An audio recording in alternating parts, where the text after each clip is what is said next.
This is a reading in A Course in Miracles, Chapter 21, Section 4.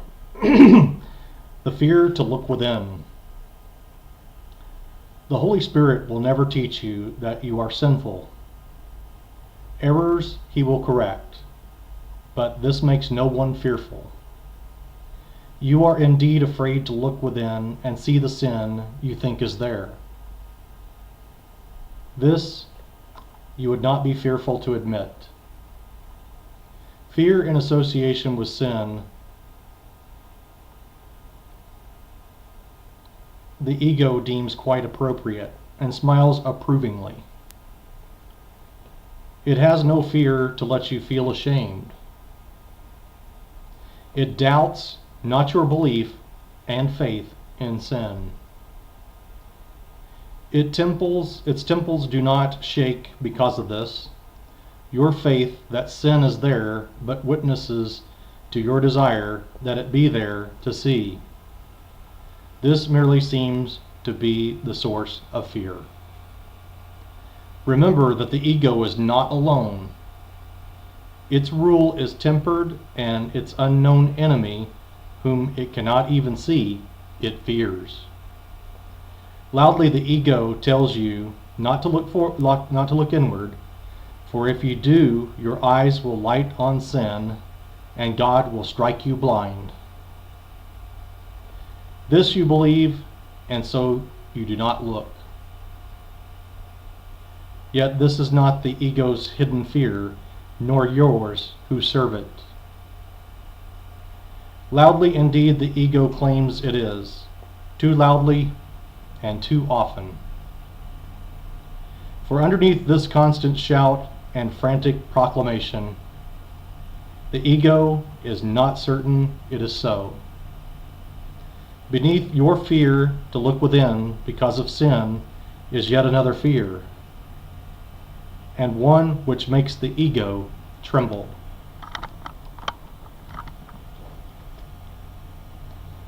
What if you looked within and saw no sin?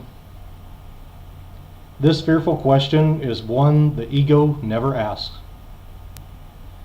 And you who ask it now are threatening the ego's whole defensive system too seriously for it to bother to pretend it is your friend. Those who have joined their brothers have detached themselves from their belief that their identity lies in the ego. A holy relationship is one in which you join with what is part of you in truth. And your belief in sin has been already shaken, nor are you now entirely unwilling to look within and see it not. Your liberation still is only partial, still limited and incomplete, yet born within you. Not wholly mad, you have been willing to look on much of your insanity and recognize its madness. Your faith is moving inward, past insanity, and on to reason. And what your reason tells you now, the ego would not hear. The Holy Spirit's purpose was accepted by the part of your mind that the ego knows not of. No more did you, and yet this part, with which you now identify, is not afraid to look upon itself. It knows no sin. How otherwise could it have been willing to see the Holy Spirit's purpose as its own? This part has seen your brother and recognized him perfectly since time began, and it desired nothing but to join with him and to be free again as once it was.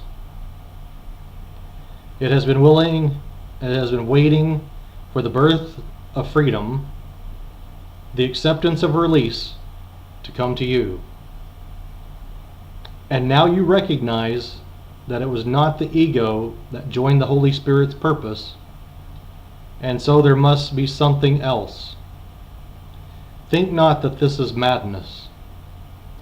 For this your reason tells you, and it follows perfectly from what you have already learned. There is no inconsistency in what the Holy Spirit teaches. This is the reasoning of the sane. You have perceived the ego's madness and not been afraid because you did not choose to share in it. At times it still deceives you, yet in your saner moments its ranting strikes no terror in your heart, for you have realized that all the gifts it would withdraw from you in rage at your presumptions wish to look within, you do not want. A few maintaining trinkets still seem to shine and catch your eye. Yet you would not sell heaven to have them. And now the ego is afraid. Yet what it hears in terror, the other part hears as the sweetest music, the song it longed to hear since first the ego came into your mind. The ego's weakness is its strength. The song of freedom, which sings the praises of another world, brings to it hope of peace. For it remembers heaven, and now it seems that heaven has come to earth at last, from which the ego's rule has kept it out so long. Heaven has come because it found a home in your relationship on earth, and earth can hold no longer what has been given heaven as its own. Look gently on your brother, and remember the ego's weakness is revealed in both your sight.